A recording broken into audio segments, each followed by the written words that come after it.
We are 1 week into September now, and September always brings along September call-ups. So we're going to do a nice little early review of how the September call-ups have played, and we're going to focus specifically on the New York Yankees. Obviously, there's really three guys to cover. There's Oswaldo Cabrera, there's Oswald Peraza, and then you have Weissert, right? That's right. All right. That's the three we're going to cover. I know they weren't all called up on September 1st. The Yankees injury situation has caused them to call a couple up early. But those are the three we're going to cover right here on Bleacher Brawls. My name is Derek, and I'm here with John. And let's get straight into it. So the New York Yankees, they called up the first one they called up was Oswaldo Cabrera. Cabrera is the Yankees' number 14 ranked prospect according to MLB Pipeline. In AAA this year, he was hitting 262 with a 340 on base, 492 slugging. In the big leagues this year, he's played 18 games in the big leagues already, 190 average, 235 on base, 270 slugging. But he's brought a little bit more than just, the hitting's not really what he's been bringing to the table. He's brought some versatility to the table, and I think that's personally huge, having versatility. I'll go to John on this. Thoughts on what Cabrera's brought to the table since being called up? I've absolutely loved Cabrera. Like you said, it's just versatility. He's all over the field, and not only is he all over the field, he's making plays all over the field. Every game, it seems like he's making a really great play. I don't know what his defensive metrics are, but they have to be really good because this kid has been playing really well. He's put together some okay at bats. His bat's not there yet, though. I do think he's proven that he's going to be playing in the major leagues. I hope he's good enough to play as a starter at an everyday level. But one way or another, this guy is going to be in the major leagues for at least the next couple of years. Yeah, I mean, what's shocking is, he's been a middle infielder pretty much his whole career so far. At shortstop, he's already got 2 defensive runs saved in just 3 games there. And in right field, he's got 6 defensive runs saved in right field in 11 games. He has been shockingly good defensively in right field for the Yankees. And shocking in a good way, not in a bad way. Shocking in a okay, this is surprising how good this guy's been defensively in the outfield for the Yankees. And, there's some players where, sometimes where defense does truly matter and you truly do need defense. And having a guy like Cabrera there is huge. He was added to the roster to the 40-man. I don't remember if he was on the 40-man before the season or not, but when you get called, you get it added to the 40-man anyway. So even if he wasn't on it, he gets added to it before September 1st. So he's eligible to be on the playoff roster, and it wouldn't surprise me if, hey, Yankees in the playoffs, we'd like some versatility, some defense, maybe a defensive replacement late in games. It's not a bad option to have on your bench, sitting on your bench. And maybe he could pinch run for a slower guy in a certain situation as well. There's always that as well. So I think just kind of bringing that versatility, having it, he's helps on the bench, can play middle infield, can play the outfield. Just situationally can help down the stretch in the playoffs as well. Oh, definitely. I mean, this kid's going to play. I think he belongs on the playoff roster. He's earned a spot. And if it does come down to him and Marwin Gonzalez, I think he deserves a spot more than Marwin Gonzalez. This kid's playing with just life. He brings heart. And that's something the Yankees, I don't want to say they've lacked heart. That's the wrong thing to say. The Yankees have lacked a spark these past couple of weeks. And it's something that he does bring every game.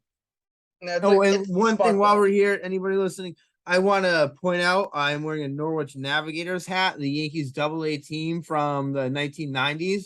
I got to go see them in 1996, so basically the year after Derek Jeter and all those guys were playing for them. But since we're talking prospects, I really want to give a shout out to the old Norwich Navigators. There you go. Yeah, I think Cabrera, though, you probably should deserve a spot on that playoff roster. And versatility, he's kind of that spark plug. And you love to have a guy like that on your team, especially in the playoffs. You need something, maybe just it's a defensive play maybe that gets it going, or a play on the base pass where you get that extra base or whatever. Those plays can truly shift a series. It's like I go back to the stolen base in the 2004 ALCS, Dave Roberts stealing second. He gets called out. Let's not go to that. Well, no, I'm just going to say, I'm using it as look at the momentum shift. He gets called out. That series over, right? Oh, yeah, absolutely. It's over. He's safe. It flips kind of started the flipping, turning of the tables. If the Yankees get themselves in a little bit of a hole, and Cabrera goes and makes a big defensive play. That could shift the tide. Look at the Endy Chavez play for the Mets in I think it was 2006. Just stuff like that where it doesn't Mhm. seem big, but it can kind of be this turning of the tide if a team starts to get down a little bit. I think he could be that kind of little spark plug that the Yankees could use right now. But next up, in the Yankees call-ups, they call up Greg Weissert, a right-handed pitcher. He has pitched 5 games in the big leagues this year, 6.2 innings. He's got an 8.10 ERA, but a 3.11 FIP, so the FIP definitely makes him look a lot better. In short sample sizes, sometimes you'll have the FIP be very high and the ERA be really low, or the ERA be bloated but the FIP's low. More often, it's high ERA and FIP's somewhat low. In the minors this year in AAA, he had a 1.76 ERA in AAA this year, though. So there's obviously something there, and obviously he's very good pitches, got a good sinker, nasty slider. Thoughts on Weissert? It's only 5 appearances, but it's a very small sample size. But thoughts on him in this small sample size? Yeah, I mean that's it. I think you just had, like you said, it's a small sample size, so I think ideally you just kind of want to look game to game right now. Like, how did he pitch in each outing? I pulled up his game log. I also watched him, but I pulled up his game log in front of me, and just as a reminder, and we all remembered his first outing. It was horrible. It was a disaster. Gave up a bunch of runs. Felt terrible for the kid sitting there in the dugout. Makes it even worse because he's a local kid from Bayshore, New York. Went to Fordham. Like, he's got to be, maybe he's a Mets fan, but I'm pretty sure he'd be a Yankees fan. He's got to be living the dream, and his first outing just went horribly. And a lot of Yankee fans right now, that's all they really think of him as, is that first outing. He came back, pitched 2 pretty good outings, 2 shutdown outings with no hits, no runs. Got bombed again and came back, another shutdown outing. So it's been all over the place, which is to be expected with a young kid. Like you said, great slider, sinker. There's a ton of potential there. I hope there's a future there for him. I'd love to see a local kid make it. He's not going to be on the postseason roster, and if he is, we're probably in trouble. That means none of these guys that are hurt are coming back. He's okay for now, get some experience, but I don't see him playing in the playoffs. And if he is, it's not good. Maybe you can get something special if he is on the postseason roster. Hey, you know how relievers work. One day they come out, they wake up, get out of bed the right way, and something clicks, or they just don't get out of bed the right way, and it just falls apart. The Right? relievers can be all over the place. But Locked down for a yeah. month Yeah. and then just giving up home run after home run the next Matt couple of weeks. Barnes. Matt Barnes. Yeah, so there you go. That's Matt Barnes for you. I'd love experiencing Matt Barnes when he can't pitch to save his life. It's so amazing. I'm so excited about it. But back to Weissert. There is some stuff there. The stuff is there. The potential is there to him at least be kind of like a middle relief guy. It's just you got to kind of put together, avoid the big outings where you're getting kind of just demolished. But he has shown promise in his other outings as well. It's just going to be kind of consistency. He's been very good in AAA this year, so there's no reason why it can't translate to the big league level. Obviously, it is a massive jump from AAA to big leagues. I think the jump is bigger than it's ever been from AAA to the big league, so there's a little bit of a learning curve, a little bit as well. But I think he will eventually kind of find a home on the Yankees roster, whether it's next year or more consistently. Maybe has to wait until later into next year than early next year. But I think he can find a consistent spot on the roster in 2023. All right. Last up is Oswald Peraza, the Yankees' #3 prospect, according to MLB Pipeline. 22 years old, shortstop. This year in the minors in AAA, 259 average, 329 on base, 448 slugging. That had 19 homers with that. Also stole 33 bases. So far with the Yankees, doesn't have a hit in 7 at bats, but it's only 7 at bats. He did draw get a hit by pitch, I think, because he doesn't have a walk, but he has on base, or maybe it's field choice or something. But 125 on base, 0 slugging because he doesn't have a hit. 7 at bats, 3 strikeouts, not great, but at the end of the day, they're just looking to. I think they're looking to just get him some major league at bats and just see what he looks like. I don't think it's like, oh, we're gonna put him on the postseason roster. I think they're just trying to get him at bats, and maybe like again, like with Cabrera, maybe get a spark plug, a little bit of a spark plug with them. Yeah, I mean, you said Yankees, according to Major League Baseball pipeline, Yankees number 3 prospect. So you want to see what he is, but he also just turned 22 years old.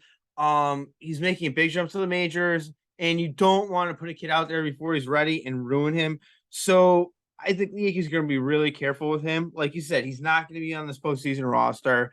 He's just kind of up there getting some experience. I think you're going to see him here or there.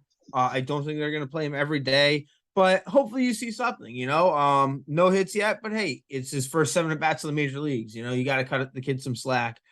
I'm excited to see what happens with Oswald Peraza. And we've talked about this before we got on. Oswald Peraza, Oswaldo Cabrera. I'm going to be making a lot of mistakes coming up.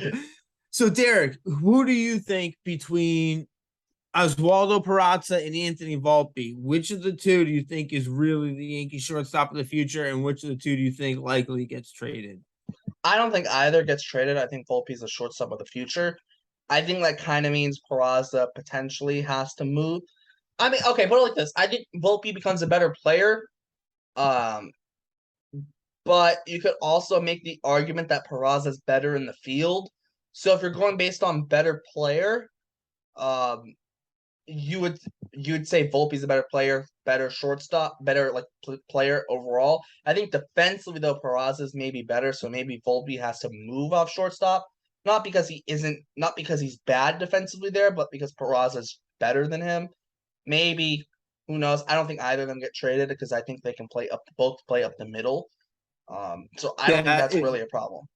that is all great news to me. So thank you. That was the best possible answer I could have heard in that situation to that question.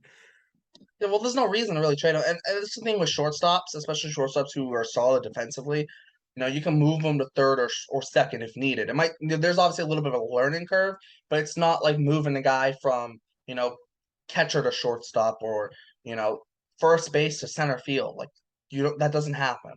Yeah, and So it's true. And if you're a passable shortstop in AA, AAA, that doesn't necessarily, it's a lot hard. There's one thing to be a passable shortstop in AA, AAA, and passable doesn't necessarily translate to good or even passable at the major league level. So a lot of times, yeah, that's a good point. Guys have to move off shortstop if they're not quite as good as the other guys.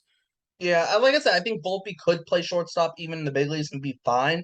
I just think it's a thing where Peraza's defensively is at that kind of little level, is like a level above him. But they could just say, hey, Volpe's our shortstop, he's the better player, and Peraza, even though you're better defensively, we're moving you instead of Volpe. There's always that. Sometimes that happens. It just depends on team's preference and all that kind of stuff. Because we know with the Yankees and them and their shortstops and having a solid shortstop is a big thing for them. So maybe they would lean Volpe there. Um, but like I said, doesn't really matter at the end of the day if they're both playing and they're both playing well and they're both at one's at short, one's at second, doesn't make that big of a difference. Definitely. All right, and that was great. Now I got one more question for you. The Yankees got rained out tonight. I'm not the game's getting postponed. I don't know who to watch. All these September call-ups coming up. You're the expert on this. Who am I watching tonight? I want to check out an awesome prospect to a hot new prospect to watch. Who am I watching? You're watching the Arizona Diamondbacks and you're gonna watch Corbin Carroll. I forget who it was. I think someone had him. I think ESPN has him as the number 1 prospect in baseball. MLB Pipeline has him as the number 3 prospect in baseball. That Diamondbacks team is super fun right now. They've won 9 of their last 11 as of recording. They have a very great young core. That outfield with Alec Thomas and Corbin Carroll and Jake McCarthy. You also have Dalton Varsho, who's a little older, but he's young in his MLB career. And then they got a veteran core there as well with Christian Walker, Ketel Marte. Even Josh Rojas is a little bit of a veteran.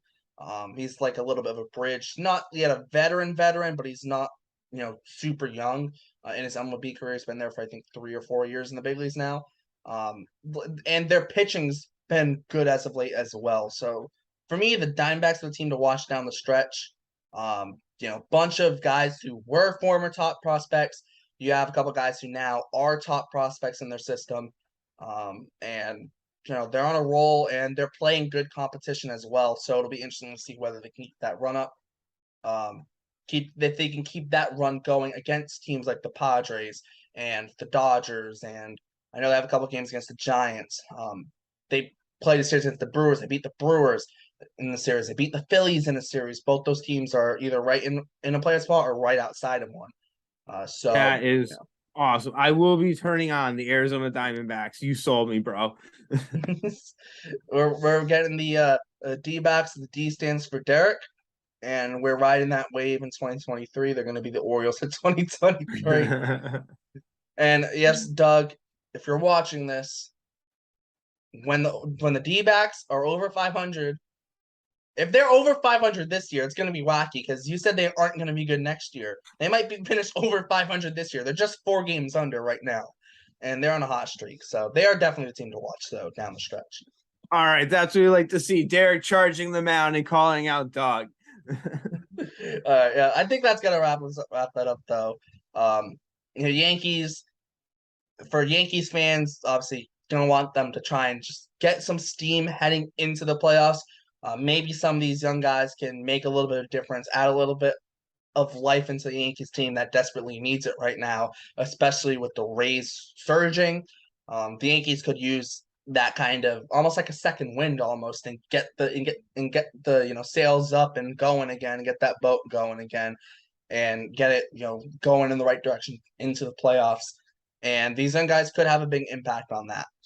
Make sure to check out all the links in the description, the Bleacher Brawls website, podcast, Instagram, and Twitter. Also like, subscribe, and hit the notification bell while you're down there so you get notified whenever we post.